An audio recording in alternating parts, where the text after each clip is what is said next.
Welcome to Onslow County Today. I'm your host, Lisa Whitman-Grice, and you can see we are at a new location. Today we are at the Onslow County Consolidated Human Services Building located here on College Street in downtown Jacksonville.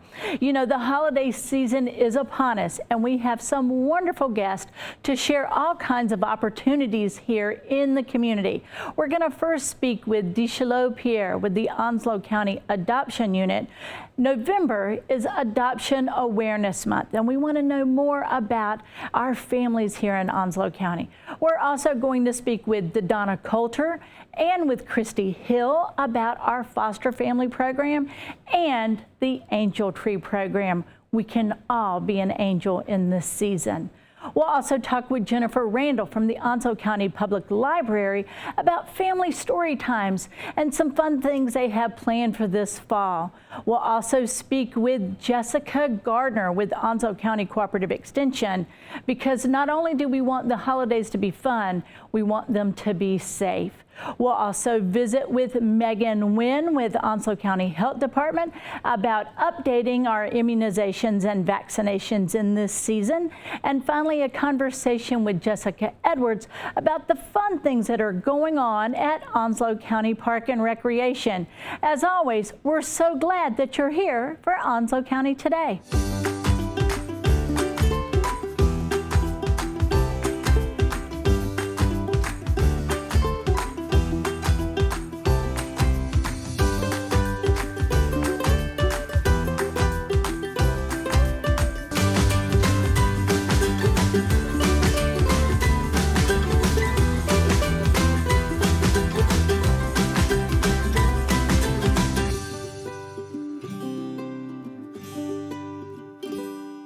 Welcome back to Onslow County Today, and joining us is a very special guest, Duchelot Pierre, who is our supervisor of our adoptions unit here at the Onslow County Consolidated Human Services Building. We're so glad you're here. Thank you so much. November is a very, very special month with you all, and I would love for you to share with us what November is all about here. All right. Thanks for having me, Lisa. November is Adoption Awareness Month. Each year we celebrate adoptions. We try to get out there information about the challenges that come with adoption and also the challenges of being in foster care. We try to get out the information to social media. When you talk about celebrations, we all know, and I think we are all sort of exhausted from saying, oh, for so many years we couldn't. But this year we can say we can. Yes. And you are going to have, for the first time in quite a while, a physical, real celebration of the families that you all have built and created and connected here at Onslow County. You have coming up very soon in the next week or so, a celebration of those adoptions that have taken place. Tell us about why you do this, what it's all about, and what the families feel when you can actually have these celebrations. Absolutely. So November 9th, here in our Consolidated Human Services building from 6:30 to 8:30, we're going to have a celebration for all the families that were able to finalize adoptions during the COVID era that we weren't able to celebrate because of social distancing and everything like that. So we're going to have a little shindig, let's say, for the families, and they're going to get together, and we're going to, give them plaques, and we're going to just celebrate their forever home. It's bigger and better than even a birthday, isn't it? Yes, ma'am. It's even bigger and better. It's this time of the creation and the coming together of, like you said, this forever family. For your families to be able to have this time together, to publicly say, this is my family. These are my folks. What does that mean to them? It means everything. Just understanding their journey through foster care. As we know, children that have been in foster care are some of the most traumatized children, because, just being taken from your family for, whether it's dependency or neglect or abuse, and then that journey through foster care, trying to find a home, and the ones that are that reach the point of adoption are the ones that's been in care the longest. You know, the average child in foster care now is about last in foster care for about 3 years or so. And then once the termination of parental rights happen, even after that, they that whole adoption process journey is another 1.5 years. You know, so there's a lot of trauma that comes with that. And when they find that forever home and are able to celebrate that, it's a beautiful thing. And you're celebrating because this year you all had a great number of families that have created that permanent connection. How many families, how many adoptions were finalized this year? We have finalized 14 adoptions this year. That is fantastic. And still more to come because we have a couple of months left. There you go, absolutely. Now, you also had a very special focus this year. As you say, children are oftentimes in foster care 3 years, might take another 18 months or so before you get that permanency of that adoption. And as you say, oftentimes those children are older. And we've talked in the past, you and I, when we visited, about the challenges of preteen and teen adoptions. And so you all have a very special focus this year. Yes, ma'am. The theme for this year is empowering youth, finding points of connection. And it's more about the child welfare professionals taking a step back and letting the youth take the lead, you know, to find those points of connection, those family members and such, you know, because a lot of times throughout the journey through foster care, not everybody gets adopted. Of course, we would like for everybody to get adopted that could get adopted, but those teens that historically are harder to find a forever home still need to find that connection to their family. So our focus is more about them being able to make contact with their family through a healthy therapeutic relationship, you know, so they can get a sense of self of where they come from. And then also any child that's 12 and older has to consent to their adoption. Okay. Right? And a lot of the challenges sometimes our teenagers have is they don't want to lose that sense of self. They don't want to change their last name. They don't want to forget their parents or whatever the case might be. So letting them take the lead and understanding that, you might not necessarily have to change your last name. You might not, you could do this on your terms. On your terms, so much conversation is had about that and teens in general, right? Yes. Really having that sense of self-worth and self-awareness, and this idea of, I don't want to be somebody different because I live in a different home now. Talk about, because I'm just imagining being 14, and I've already had a lot of uncertainty and a lot of difficulty. And now you tell me this time is going to be the time, but I don't want to lose everything that defined me. Yeah. So, and again, part of it is, North Carolina is a closed adoption state.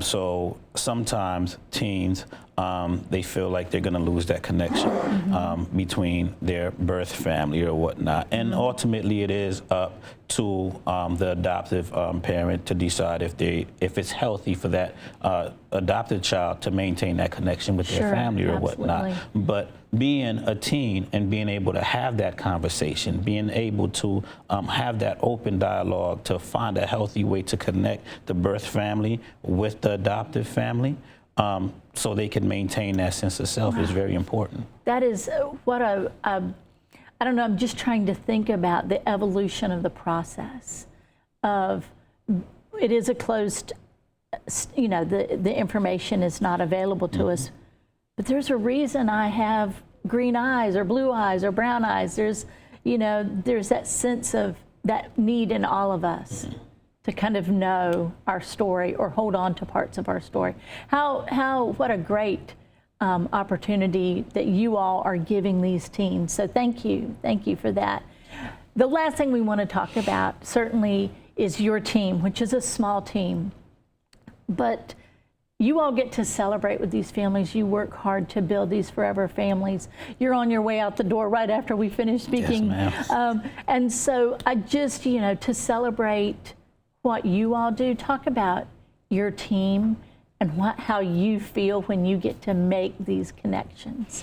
Well, we are a small unit, the adoption unit. We're kind of a hybrid unit. We do foster care and adoptions, but I have 2 adoption workers, Miss Chelsea Gunnels and Miss Joy McCullum. They are awesome at what they do. They are awesome at recruiting. They are awesome at working with outside agencies like the Bear Foundation, Children's Home Society, to get the adoptive home studies completed, getting out there to recruiting families and things of that nature. They're just great, and our numbers with these 2 young ladies have exceeded expectations. Fantastic. Well, it is always a joy having you here and celebrating. And remember, when people are curious and want to know more about how they can be part of your program, if they want to help, what's the best way for them to reach out to you all? The best way to reach out to us is calling our phone number at 910-989-0230. You can ask for the adoptions unit supervisor, Duchelot Pierre, which is me, or Miss Chelsea Gunnels or Miss Joy McCullum.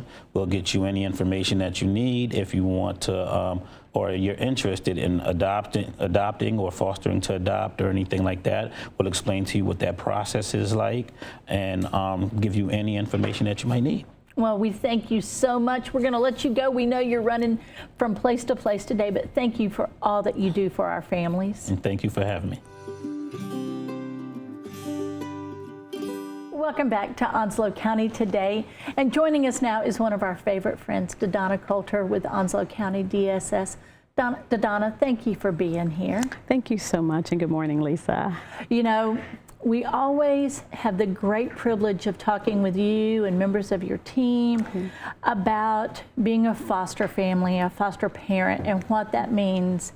And the first thing we want to talk about is what defines a foster parent. You know, so what are the restrictions, if any, you know, age, if you're a person who is married, not married, who can be a foster parent? Well, all the above, Lisa. If you are 21 years old and more mature of age, then yes, you can be a foster parent. We do have some state guidelines for becoming a foster parent. Obviously, you'd have to complete our 30-hour training and then go through the licensing process where we assess your home and your family to determine if you would be a good match to be a foster parent. But yes, you can be 21, you can be 41 or 71. We just, it just depends on, certain things that you are able to provide to a child who is in the custody of Onslow County DSS.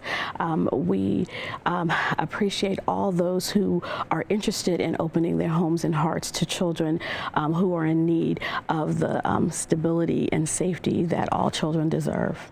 That they all deserve. You know, we talk about the challenges that these children have faced and sometimes unimaginable. And so when you say opening homes and hearts, it's about having compassion for what that child has, their individual experiences. You know, we've completely wiped away from our vocabulary, what's wrong with you? And now we say, what's happened with you? What's happened with you? And that compassion that comes with being a foster parent. I want you to share about the families that you've worked with that have done that and how they embody that spirit. Well, we have people who, like I said, open their homes and hearts to children, but it's your everyday person who knows how to be compassionate to a child, who loves to do fun activities with children, people who realize that children who come into care, they've been traumatized, and so they need that safe and nurturing environment. They need those who are very creative with their parenting skills, those who are willing to work in partnership with our agency, the Gardner ad litem's office, and all the connections that are a part of the children's past, their parents, their extended relatives, their schools, their doctors, anyone who's involved with the child. Those people who are flexible enough with their time and their schedule to commit to children and allow them to be built back up, and so that they can become those productive individuals in our society and move beyond the reasons they came into care. So becoming a licensed foster parent, yes, you can attend our 30-hour training. However, we want those individuals who are, want to be active in a child's life, want to give the children in our community the basic essentials that they need.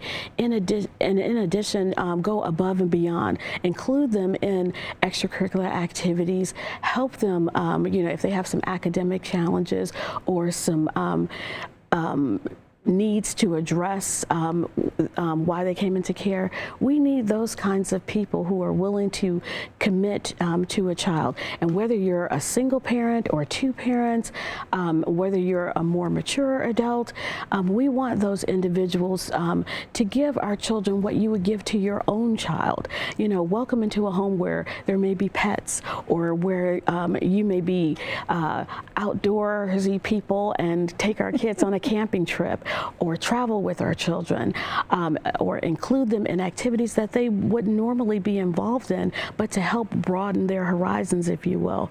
We want those kinds of people to be willing to accept our children as if they would do their own children or grandchildren or extended family. I love that you talked about the extracurriculars in this, because you're trying to create for that child, you are creating for them a stability that they've never had before. And one of the challenges that we've talked about is oftentimes, because of the number of children that are in need of home, they may have to be placed outside of the county. They may have to be placed away from whatever sense of community and family that they've had. Talk about how important it is to hopefully be able to have those children live locally, where they can go to the same schools, the church, the baseball team, whatever it is, to help create that sense of stability. Yes, it's so important for children to maintain their connections with their past. And so getting licensed homes in Onslow County, yes, will allow them not to have to travel a couple of times a week back to the county for visitations. It allows the children to stay, like I said, connected with their past, go to the same schools if it's possible, see their friends, attend the same church, be on the same soccer team, see their families more often, so that, just because they came into care, most of the time, it's something that's beyond their control, but to be able to maintain those things that are so important to you, helps with that that social and emotional development. And so, yes, it is important for us to have homes in our homes in the same county that they come from, but it's also important for us as Onslow County citizens to take care of our children in Onslow County. In Onslow County. Currently, we have about how many foster families? We have 50 licensed homes. 50 licensed homes, but there's always need for more. Yes. For those folks who are feeling that this might be the right direction for me, I might be that person who gives that child that sense of permanency and stability. What do they need to do? Well, they can call our agency, and they can also go onto the county website and look under foster care, and just fill out the frequently asked questions and the preliminary fill out the application, as well as look at some of the frequently asked questions, or just give us a call, because we're always willing and able to answer questions.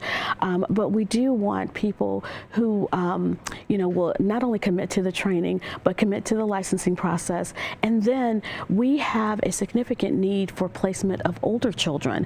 Our preteens and our teenagers, they are so important to us, and we want to find good matches for them them here in Onslow County. We want people to allow them to continue to participate in their sports and extracurricular activities, but also have that consistency with their education and allow them to attend the same school that they attended prior to coming into care.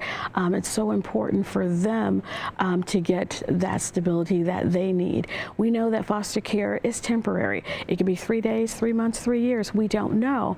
However, we want to give the children that stability that they need so that, you know, they feel capable and worthwhile as growing individuals in our society. To be able to just pour into them all that you can, pour and take who they are, not change who they are, but build that up. Exactly. Build that up.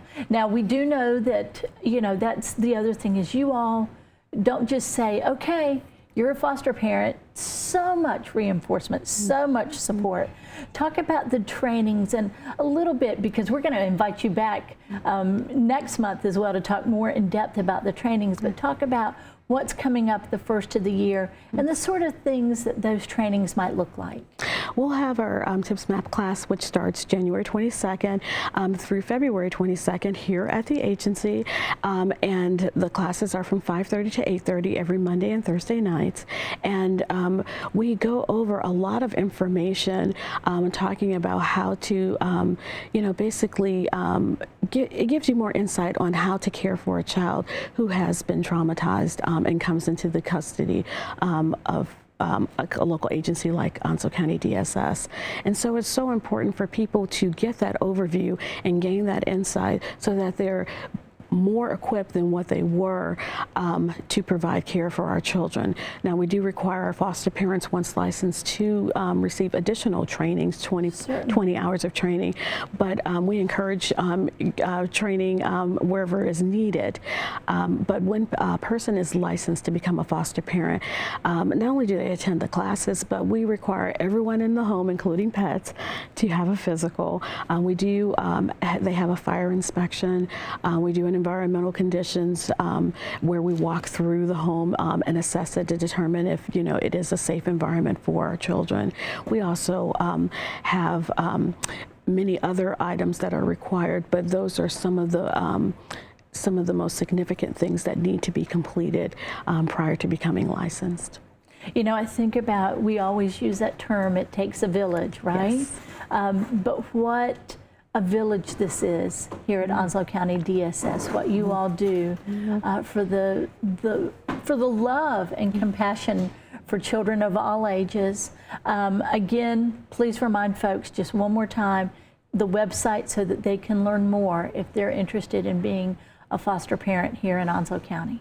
Well, if you go to onslowcountync.gov and then click on foster care and just scroll down, it will give you an application where you can, it's a preliminary application where we can get some basic information about you, and then we can follow up with a phone call to not only answer additional questions that you may have, but also give you the application and a background check so that we can start the process and hopefully get you on our list so that you can attend classes beginning January 22nd in the new year, and hopefully become licensed and an extension of Onslow County DSS and work in partnership with us so that we can give our children those safe and stable nurturing environments that they need while they're in foster care for however long that lasts. Well, thank you for all that you do, and thank you for the invitation to the community to be a part of what you do. Thank you so much, DaDonna. Thank you so much for this opportunity. Welcome back to Onslow County Today, and joining us now is not only Kristy Hill, licensing social worker, but also an elf, right? Yes, ma'am. Part of what you all do is helping bring the magic of the holidays for our children who are in foster care, and we want to talk about your Angel Tree program. Kristy, thanks for being here so much. Thank you for having me. So let's talk about Angel Tree, yes, who ma'am. it serves, and how the community can also be an elf or an angel helping out our kids who are in foster care. All righty. Well, the Angel Tree is serving our kids that's in Onslow County Department of Social Services custody. They're in foster care. This is a great time for the community to come together and find a reason to give back for those individuals that's in foster care. We don't just have our little kiddos that's looking for something to smile about on, that Christmas morning, but we do have our teenage population that we're looking to make happy on that Christmas holiday. Sure, the magic of the holidays don't know an age, do they? No, ma'am, it does not. And while, the little toys are fun and you're like, oh, that's cool. They didn't have that when I was little. How many times we've heard that, right? Oh, this is neat. Yes, this is neat.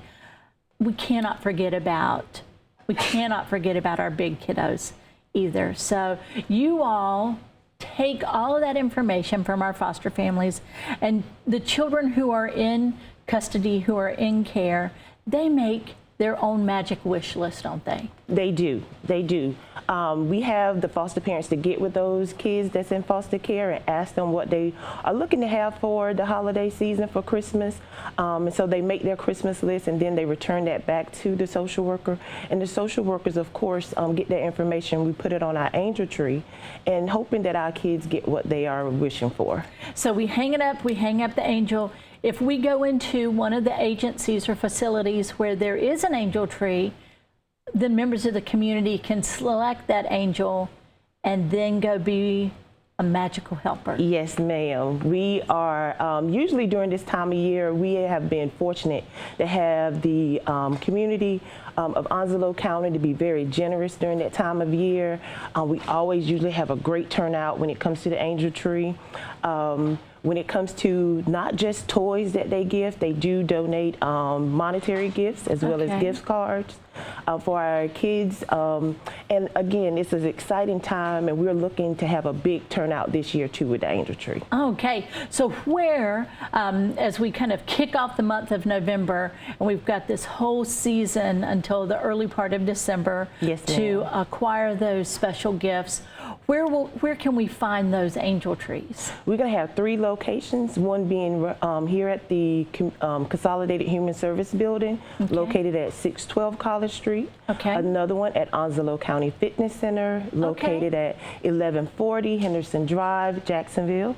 And the Onslow County Government Center, located at 234 Northwest Corridor Boulevard, Jacksonville. All right, so 3 locations. Yes, ma'am. 3 opportunities to give and to share that holiday love. When we select that angel off of the tree, we go acquire everything that's on the list, and we bring it back to the same site. Yes, ma'am. What do we need to do? Do we need to wrap it, not wrap it? What are some guidelines for us? We hope that the gift would not be wrapped. We don't want the gifts to be wrapped. So that way we can do a checklist of things and making sure we have what we have on the Angel Tree. Or what they have on the angel. And then, of course, making sure they return the angel. So we can ensure that, what they have, or if they're missing something, we can try to get what was left off on the list. So again, returning the gifts to the locations, unwrapped, and as well as the angel. All right. If we don't have a chance, as you mentioned, to maybe go out and really holiday shop, if that's not our cup of tea, but we would like to support the program, you said that you all will will accept monetary gifts and gift cards. Do we just bring them to you all here at CHS? Yes, ma'am. Bring them here. There will be someone here at the service desk, and we'll collect those monetary gifts as well as the gift cards. All right, and then you all come together and have a celebration as well for those families. We talked with DaDonna earlier about that support for your foster families. Talk about what it is to see all those faces together. Oh, it is a joyous time. Just seeing all the smiles and the kids get excited. Of course, the holidays can be a tough time for the kids that's in foster care.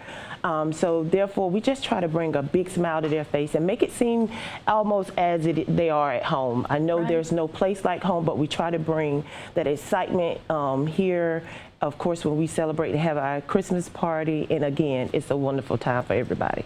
Well, you are angels in what you do, and angels for the children who are in your care. We want to make sure that people who might have any questions about how they can support you all, not just at the holidays, but at any time, what's the best way for them to learn more or to reach out to you all? They can always give us a call here at the main number and ask to speak to one of the licensing social workers as well as the supervisor.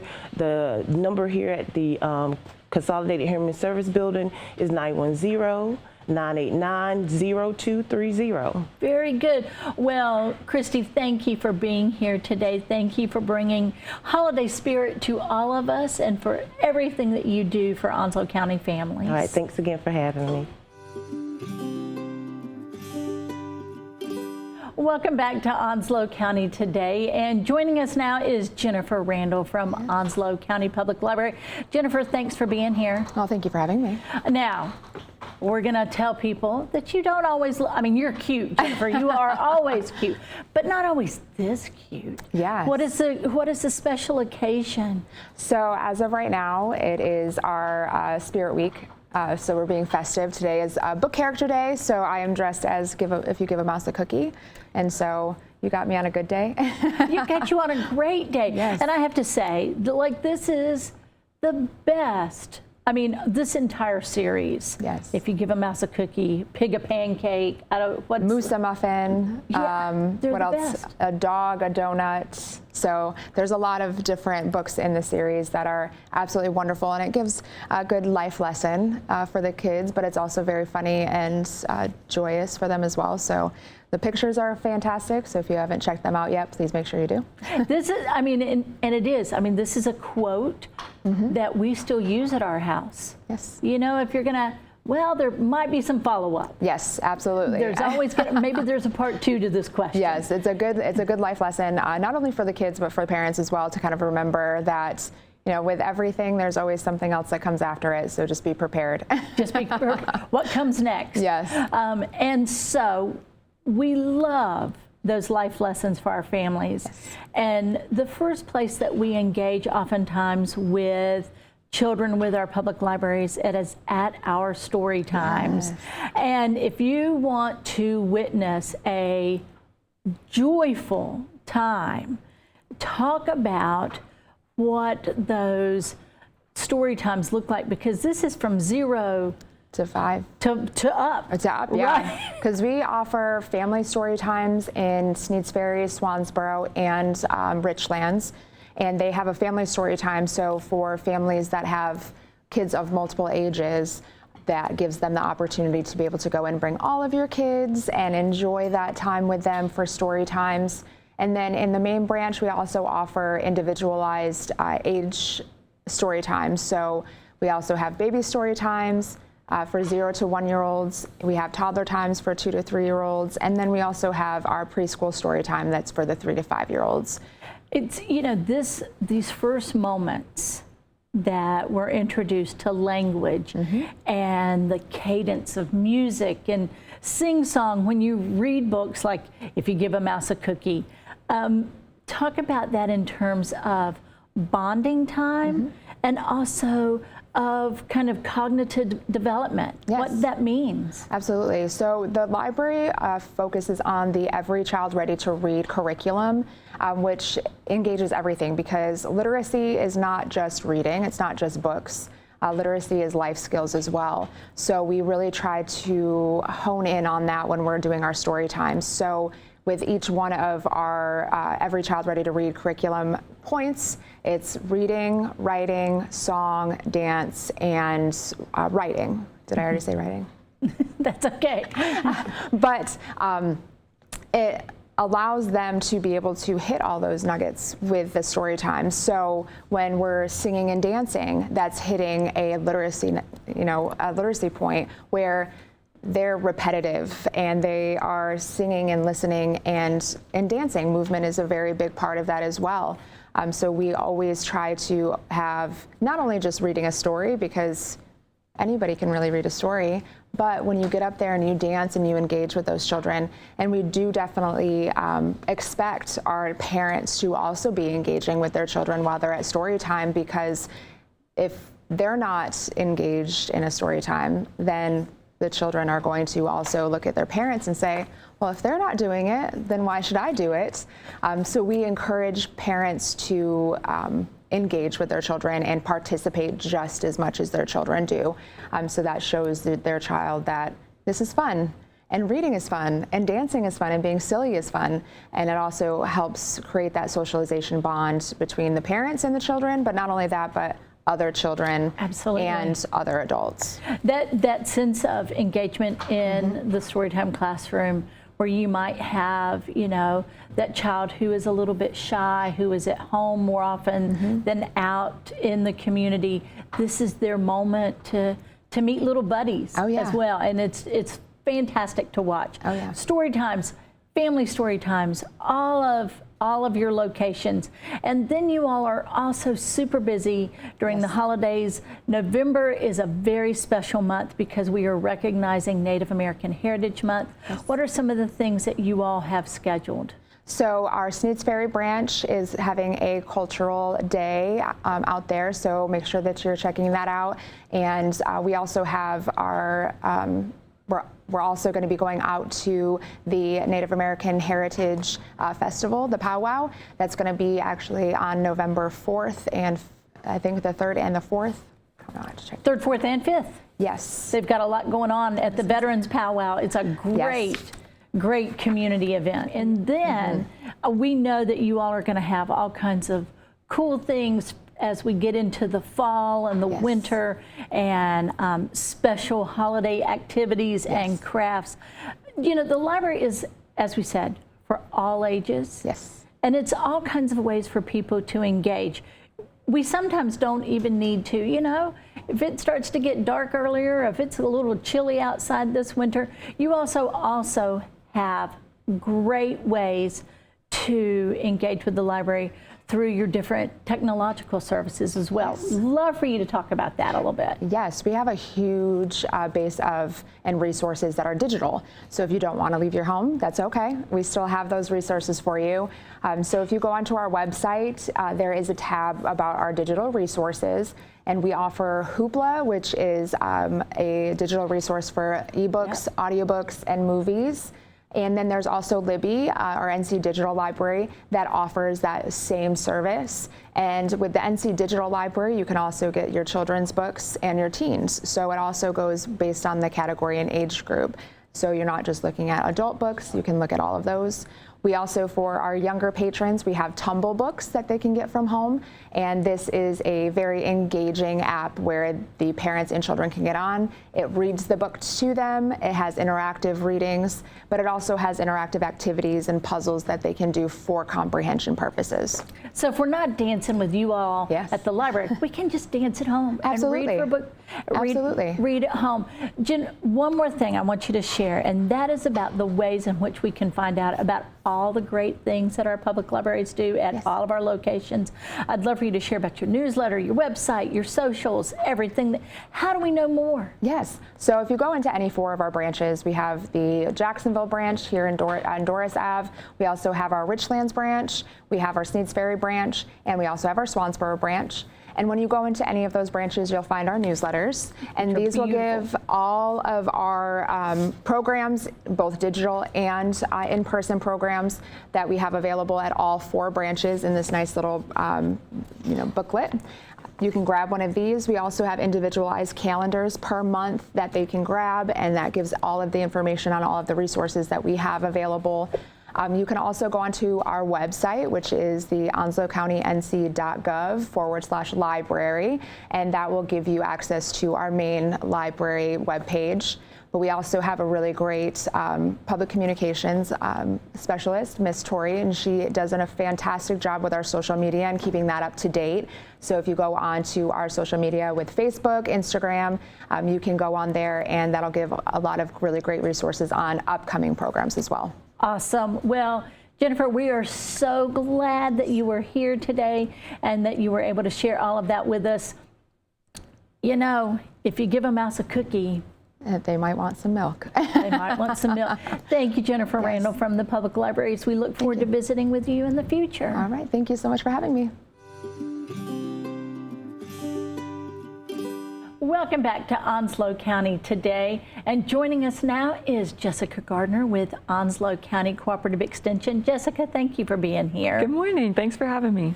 So much about what Extension does is education. And you have brought some knowledge for us today because with the holiday season, we want to make sure that we enjoy those holidays. And one of my favorite parts of the holidays is food and all the things that go along with it. But you want to make sure that we do it safely. Absolutely. Spending time with family is so important. And when everyone's together, I think it's super important to make sure that we do everything properly to ensure that we all leave the same way that we came. And not like, also, although the stories sometimes can be pretty funny. Yes. Right? We don't want to have those stories.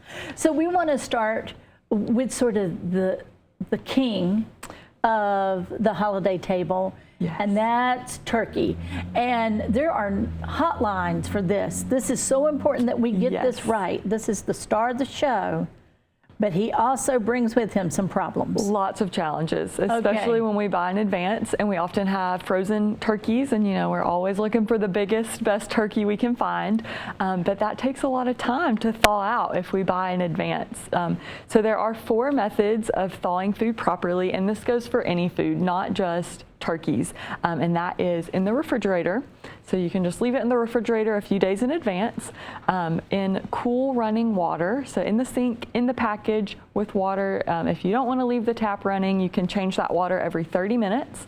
Okay. Yes, most microwaves now have a defrost setting. Okay. So that's a good way to thaw things, or as part of the cooking process. Okay, so we can thaw it as we cook. Mm-hmm. All right, that's new to me, Jessica. Yes. So I need a little more guidance. Yes, so as long as you're going to use that food immediately, if it's part of the cooking process, you can thaw it while it's cooking. Are you going to have the best quality if you do that with any frozen food? No, but it is a safe, recommended way to thaw food. So really the best thing to do is plan, right? Yes. This is about pre-planning, sort Yes. of, it's game day. Mm-hmm. So we need to have a plan. Yes, and you always practice in advance for game day. So 2 important things if you are going to thaw a giant turkey. If you're doing it in the refrigerator, it takes about 24 hours per 5 pounds of bird. Great tip. Yes, so if you have a 10-pound turkey, plan for at least 2 days, and then always give yourself a little extra cushion just in case. Right, because that's the thing is I want to buy the best turkey, but the most affordable turkey, and sometimes he's on sale a couple of weeks in advance. Okay. Absolutely. And really we want to be mindful of the temperature, because if you've bought all those groceries, that impacts the temperature inside your fridge, doesn't it? Yes. One important lesson that I learned from firsthand experience, if you have a bunch of hot food, you want to let it cool properly before putting it all in your refrigerator. Okay. Not only does that create this happy temperature for bacteria to grow, it can also tear up your refrigerator because it's too hot and it's trying to cool down too quickly. So that was a very unpleasant surprise. Whoops. Yes. Right, but we learn by practicing. Absolutely. Learn by and if you can learn from my mistakes, that's good. All righty. So we've thawed our turkey properly. We've got him at the right temperature. And then we need to prep him for cooking. Yes. And the one thing, because I'm impatient, is I hate the time that it takes to bring my oven to full temp. But we don't want to slow cook that turkey as it gets from, 0 to 400. So talk a little bit about the importance of prep time. Yes. So there is this term that we use in the food safety world called temperature danger zone, and that is 41 degrees to 135 degrees, and that's the happy zone for bacteria to multiply quickly. So 41 and below, that's typically what your refrigerator's at, so that's a safe place to store food. 35 and above is typically the preheat setting, so anywhere in between or room temperature can have harmful bacteria growth. So if you are planning to heat up food, you don't want to let it sit on the counter too long if it's going to be in that temperature danger zone. Okay, so prep time. Also, making sure you clean your counter because we don't want to transfer bacteria, right? Exactly. So we want to sanitize. So there's a difference in cleaning and sanitizing. Okay. Yes. So Absolutely. Cleaning is just removing the dirt. Sanitizing is actually using something to kill the bacteria. So anytime we have poultry, turkey, chicken, any kind of meat with juices, we want to make sure that we sanitize our work area and utensils after using them. All right, and then turkey has made it in the oven. We've heated it to temp, got the oven all ready to go. This is controversial. It is. I don't even know if we want to get there. Are we putting our stuffing inside the bird? Or are we cooking him separate? That's personal preference. As long as it comes to temperature, it's safe. So that magic temperature we want to make sure it's cooked to is 165 degrees. That's for your turkey and the stuffing inside. Okay. It takes longer to get the stuffing to 165, and some people think it dries out the turkey, but as long as both the turkey and the stuffing are 165 degrees Fahrenheit, it's safe to eat. That's our magic number. That's the magic number. Now, I'm looking at my turkey. He's a gorgeous color. Am I going by color? Nope. Okay. Unfortunately, that's another controversial topic. Okay. It's important to check the temperature because we know research shows us that if we bring the food up to that temperature, it's going to kill the harmful bacteria, and that's going to keep us and our family safe. All right, definitely 165. Do you have a preference for the kind of meat thermometer that you use and placement? Yes, so you want to always use the thickest part of whatever you're cooking, whether that's turkey, maybe the turkey breast, as long as it's a food thermometer and it's calibrated. Okay. So if you're like me and you're a messy cook and you drop your things on the floor a lot, not only do we want to sanitize it, but we want to make sure it's recalibrated. Okay. That can make the temperature off. So All right. we can talk later more about ways to do that. All right, I'm going to make sure that our thermostat, our thermometer, our meat thermometer is just right. So then let's talk about, we've got him, we've cooked him, we're using that, so many pounds per hour, per minute, but it's that 165 that's magic. That's what matters. And as long as we're checking the thickest part of the bird and the stuffing, that should give us an accurate reading. All right, we've cooked him, he's beautiful. It's time to set everything out. The family's here, we're all hungry. And if you're like me at my house, I don't have a big fancy table where everyone can sit around like, magic on TV. Yes. It's grab a plate, get everything and find a place. So we're using buffet at my house. Absolutely. How are we keeping that safe as possible? Yeah, so you want to make sure, and it's hard, right, when you're responsible for cooking all the things, to have enough room in your oven or in your refrigerator to keep things at temperature. And again, we're looking for time and temperature here. So we want to keep it as hot as long as we can, but then we want to make sure that we put it away prior to 4 hours. 4 hours. 4 hours. Okay. We don't want to leave food out. If you're like me, we always have the aunt that's never on time for anything, and she shows up 1 hour late, 2 hours late. Do you know my sister? So we just want to make sure that the food is not out for an unsafe period of time when those stragglers get to the dinner table. Okay, so no more than 4 hours, keeping things really as Covered. hot, covered, hot. Or what about the opposite of hot? What about those things that we want to keep cool? Yes, the same rule applies. We want to keep things no longer than 4 hours out if it's not temperature controlled. All right, all right. Now, people have different favorite parts of the Thanksgiving. For me, it is the dressing. For others, it is not Thanksgiving without gravy that goes on every surface. Yes. But gravy is trickier than I thought. Yes. Gravy is one that bacteria likes, and that's one that we often forget about because we have our cute little gravy boats, and it's a decoration on the table. So it's really important to make sure we're remembering our gravy when we talk about our time temperature control. So it's something we definitely want to make sure we keep heated at 135 or higher through the serving process. And the mashed potatoes behind us cannot live without the gravy. Yes. They're like, they belong together. They're like Bert and Ernie. They belong together. So we've cooked things at the right temperature. We've kept them at the right temperature. We've made sure that surfaces are cleaned and sanitized. Yes. What do we need to remember now about leftovers? Oh, my favorite part of Thanksgiving is the leftovers because I don't have to cook anymore. There you go. Yeah, so you have 7 days. Your leftovers are considered safe in the refrigerator. That's assuming you only heat them up once. Oh, I was going to say they're going to last 7 days. Not at my house. But up to 7 days. Up to 7 days in the refrigerator. And it's recommended to only heat up what you're going to eat in one sitting. You don't want to reheat your food multiple times. Gotcha. It fluctuates in that temperature danger zone, and bacteria begins to grow more rapidly. All right. Yes. What else can you share with us? If I called the Jessica hotline for Thanksgiving Day, what are you going to remind me? My favorite part is dessert. So I'm going to talk to you about pies really quickly. Awesome. Yes. So the 2 top contenders for Thanksgiving desserts, apple pie and pumpkin pie. And a big question we get is, do we leave them out or do they have to go in the refrigerator? Yeah. So it's recommended fruit pies like apple pie, that's my specialty, can sit outside, not outside, on the countertop. In the windowsill. In the windowsill because of the acids and the sugar in those pies. So they're typically safe to leave out. Pumpkin pies, however, have a different makeup. So there's a lot of cream in there, eggs in there. We want to make sure those are refrigerated. Now, if it's a store-bought pie and there are preservatives, usually the box will say to refrigerate or not.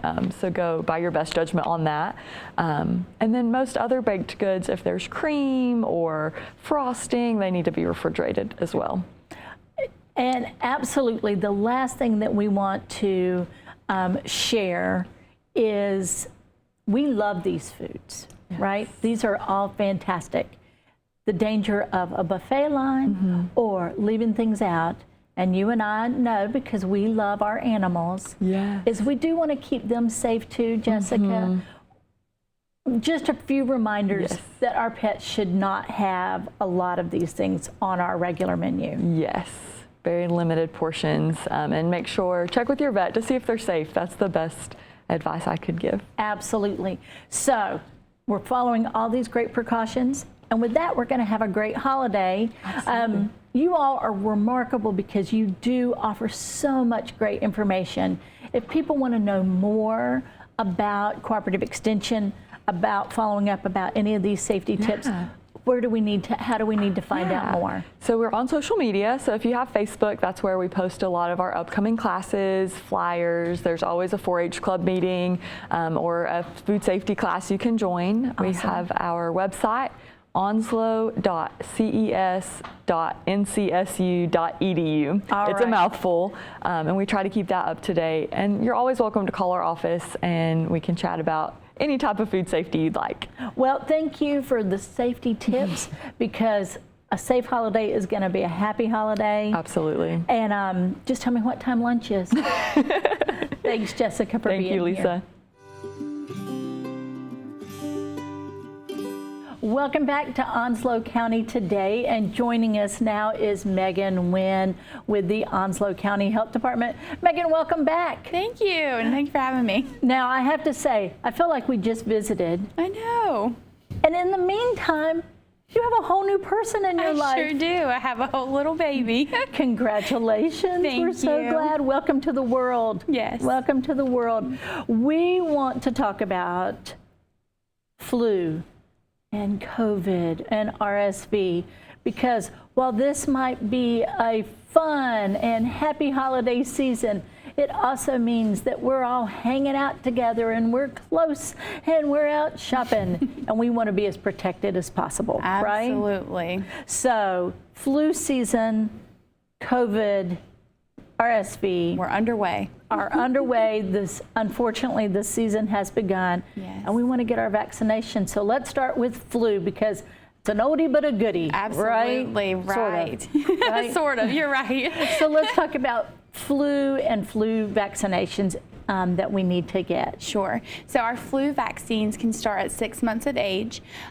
So if you're sick, of course, 6 months or older, if you've not had a flu shot before, if it's your first flu shot between 6 months and 8 years, it's recommended to actually get 2. Okay. So those will be given a month apart of at least 4 weeks. And then after that, you would only get 1. So of course, we can vaccinate anybody for the flu from 6 months all the way up to however, absolutely. So at 65 years, we start doing a high dose for those population of people. And that's pretty much it for flu. All right. So flu shots, we know that there are different variants every year, but that doesn't mean that we're not going to go get it. Right. And we're not going to. Now, people will say, oh, but if I get my flu shot, I'm going to get the flu. Right, and that is a hoax. So that is absolutely not true, even though sometimes people do say that. I mean, of course, with vaccines, there always is a chance of soreness, and we know where the vaccine was administered, redness to the spot. You can always take Tylenol or ibuprofen if you feel like, your arm is hurting, but the more you move it, the more water you drink, the better you're going to feel. All right, so got our flu shot. Yes. We have to get it every year. Absolutely. All right, and then we want to talk about COVID vaccinations and boosters. Talk a little bit about that. Sure. So our COVID vaccinations, the new formula just came out. It's the 2023-2024 formulation. Here at the health department, we carry 2. We carry the Moderna and the Pfizer. That can also start at 6 months of age. Okay. So you can do 6 months all the way up to however old, and then whenever you bring, it depends on, it's a little bit different of how many vaccines you've had in the past.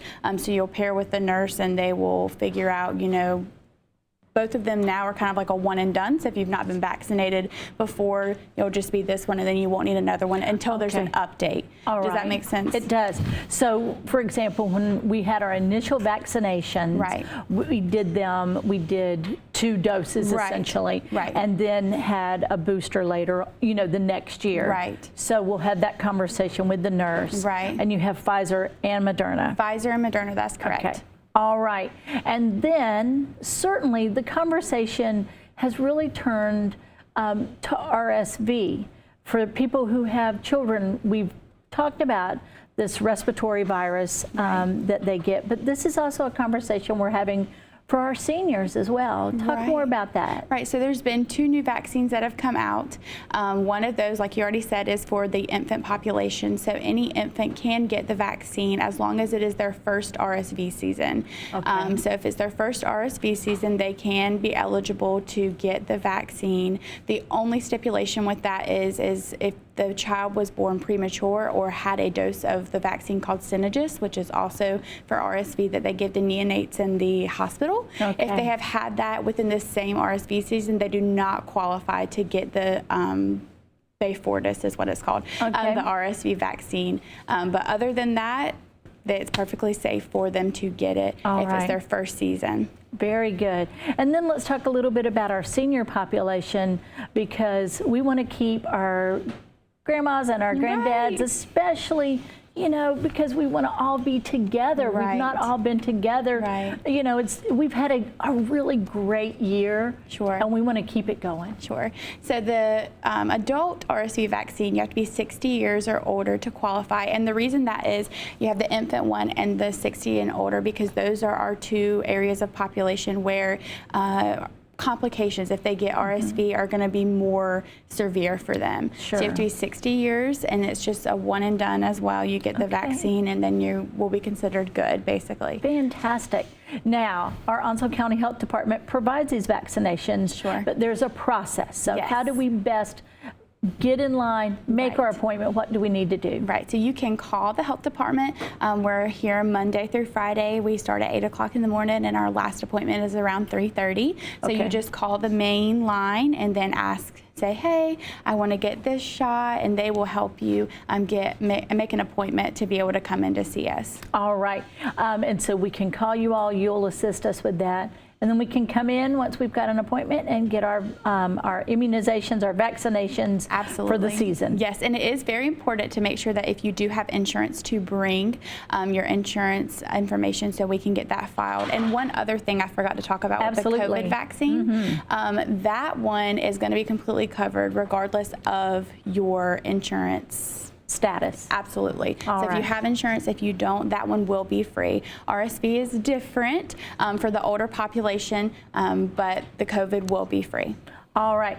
The important thing is to make sure that we get those vaccinations, that we make our appointment with the Onslow County Health Department or with our provider or with, one of the many providers out there, but to make sure that we are vaccinated to make this the happiest season we can, correct? Absolutely. And another thing, we've got all of our vaccines. The other thing that will help us keep our germs away is hand washing. That is the #1 way to keep bacteria and keep those icky germs away.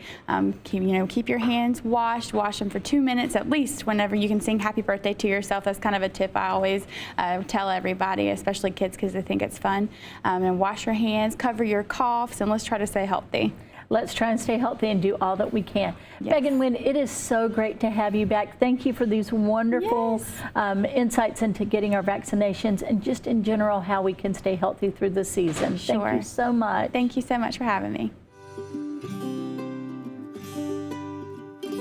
Welcome back to Onslow County Today, and joining us is Jessica Edwards from Onslow County Park and Recreation. Thanks so much for being here, Jessica. Thanks for having me. I just saw you. I don't know how you're not exhausted. You had such a wonderful, wonderful Halloween Monster Bash trunk or treat. I know you want to say thank you to everybody who was there. Yeah, it was a wonderful event. We're so grateful the community came out. We had thousands of kids, tons of candy. It was a really great event. Great way to kick off the holiday season. You know what? How perfect. Jump right in. And now you have one more celebration coming up in conjunction with that with Ola. I'd love to know more about what's planned. Yes, so this Friday, November 3rd, we are partnering with the Onslow Hispanic Latino Association to celebrate Dia de los Muertos, right at Onslow Pines at 5:30. Come on out. We'll have a great event, tons of fun activities, and then we're going to have a sunset showing of Coco. And what a wonderful way to learn more about our Hispanic and Latino community. What a fantastic way to learn and have that cultural connection. Thank y'all for doing that. Of course, we're so excited. All right, and then we're going to move forward. We've got Thanksgiving, we've got Christmas, we've got Hanukkah, we've got Kwanzaa. I mean, the holiday season is upon us, and you all are very, very busy. The first thing you're going to do is you're going to help us make sure that our decorations are perfect, right? We are, yes. We're having a holiday wreath class at Heinz Farm, December 6th. Registration is at onslow.recdesk.com. It'll be $25, but that includes all the supplies, everything you need, and we're going to walk you through the whole process. So if you're somebody who's intimidated, dipping your toes in the crafting world, don't be. Come on out, and we'll help you take home a beautiful wreath at the end of the night. No Martha Stewart's required, or come on out if you are. Right? Right? Oh, absolutely, yes. Yep. The more the merrier. Fantastic. And then, of course, you all have a magnificent, and there is no word great enough to describe the tree that you all illuminate at Onslow Pines, and you've got a lot planned for December the 10th. Tell us what's going on. We do. So we have our annual Christmas tree lighting, but this year it's a little different. It's so much more than a Christmas tree lighting. As usual, we'll have crafts and activities and hot cocoa, but this year, thanks to the generosity of our friends at Marine Federal Credit Union, we will be having a light drone show. Okay, all right.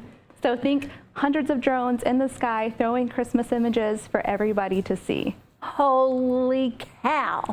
As far as I know, to my knowledge, nothing like that's been done in Eastern North Carolina before. So we're really excited about it. How fun and exciting. So lights, lights, lights, and more lights. Absolutely. All right, so that is Sunday, December the 10th. Yes. And things kick off at what time? 2 p.m. 2 p.m. and then go till sunset when the drones and the lights will go up. All right. And last but not least, our kiddos get out of school that Friday before Christmas, And sometimes, especially with our older kids, we want to keep them busy until families have that time off together. So you all have holiday camp again this year. We do. It's 5 days of Christmas-themed activities, games, tons of fun. Field trips are included. $90 for the registration, and you can register your children at onslow.recdesk.com. And how convenient is RecDesk? You guys, it's so simple, very user-friendly. You can do it on your phone, your laptop, or your tablet. And Jessica, I only hope that you and your folks are all going to take some time, alternate some time, because you have been busy. We've been very busy. It's holiday season, but it's the best time of year. So. Well, that is awesome. All right. We've got all these special events and craft days and camp. What's the best way if we have questions or we want to know more about what's going on at Onslow County Park and Recreation? You can check out the county website, but I always recommend following us on Facebook or on Instagram. We're always very active on there, letting everybody know what's going on. Fantastic. We'll follow you on social. Check out your website. Just give you all a call. There is always something going on. And you have planned a beautiful holiday season for us. Thank you so much, Jessica. Thank you so much for having us. Thank you, as always, for joining us for Onslow County Today. It is that holiday season and that time that we can all be grateful and to give back to our community. We are especially grateful for the guests who joined us today here at the Consolidated Human Services Building. Duchelot Pierre with the Onslow County Adoption Unit. We also spoke with DaDonna Coulter and Kristy Hill. Special thanks to Jennifer Randall, Jessica Gardner, Megan Winn, and Jessica Edwards, all for joining us for Onslow County Today. In this time of gratitude, let me express my appreciation to you for joining us for Onslow County Today, and we invite you to get out and explore Onslow County today and every day.